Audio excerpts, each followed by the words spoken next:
the semicolon on the end of my line there. Okay, so you can see that, oh, sorry, string rev. Okay, let's go refresh. Oh no.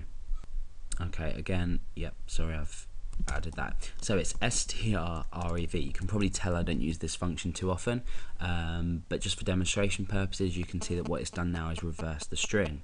Now, I've just actually, while I've been doing this tutorial, thought of a good way that this might be used. Probably not recommended to, but let's say we uploaded a file, say called image.jpg. We could echo string reversed, and we could do the substring of this, and we could get the first, say, three letters, which would return our file type. However, if you think about it, this actually wouldn't work because it could be JPEG or JPEG. So that's the string reverse function. Just thought I'd drop it into this video anyway.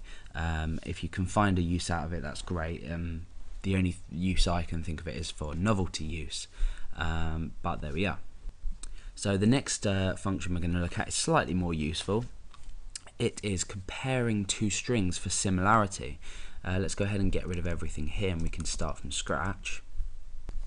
Okay, so we use this function slightly differently. Let's go ahead and create two strings, and we're going to calculate the percentage and similarity between two strings. Now you can use this in a variety of functions. For example, two people's, well, I can give you an example, plagiarism, for example.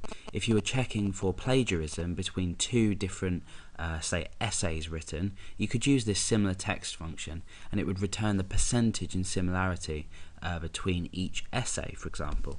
But obviously in this example we're just going to be dealing with simple strings, so I'm going to say string 1 is equal to this is my essay, I'm going to be talking about PHP, for example. Let's go ahead and escape that character there. String 2 might equal this is my essay. Let's say someone was to slightly change an essay. I will be talking about the subject PHP. Now what we can actually do here is we can now use this string function to compare the percentage and similarity between these two strings.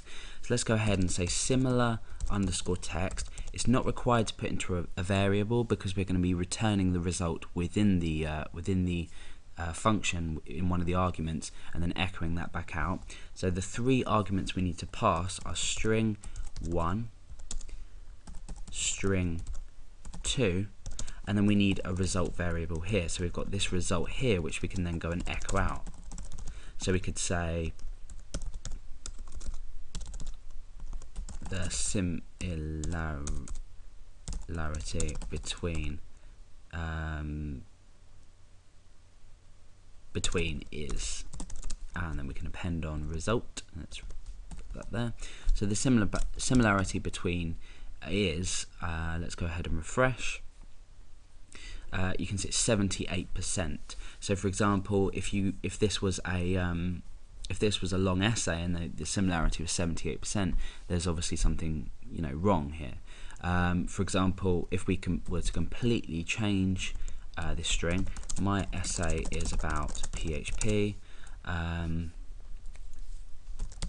going to be talking about everything to do with PHP. Let's just go ahead and escape that. Let's go ahead and refresh, and you can see that the percentage has dropped significantly. However, if this was a longer string, there would be more to compare, and if they were very different, you'd get something completely different. So, for example, my essay is about cats. I'll escape that. Be talking about cats and their colours. That'd be nice. Okay, so let's go ahead and refresh, and you can see that the similarity drops still. So that's how you use this function, and I've given you an example of why it might be useful. Okay, so let's go ahead and talk about some more simpler functions. Let's go create our string here. That's going to be equal to this is an example string.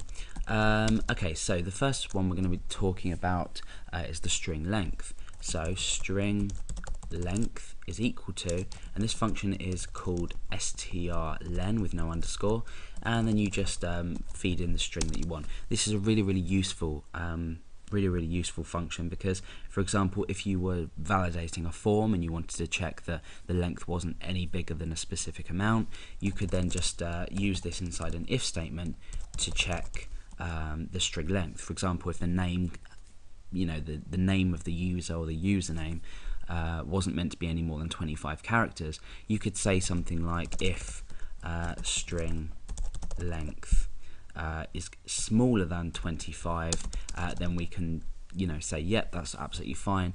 Otherwise we could produce an error, just for an example. So let's go ahead and echo out the string length just to give you an idea of what this returns. So it will return an integer value. This counts the characters, so we've got 26. That seems about right. That's including the full stop as well, so it's any text inside of here.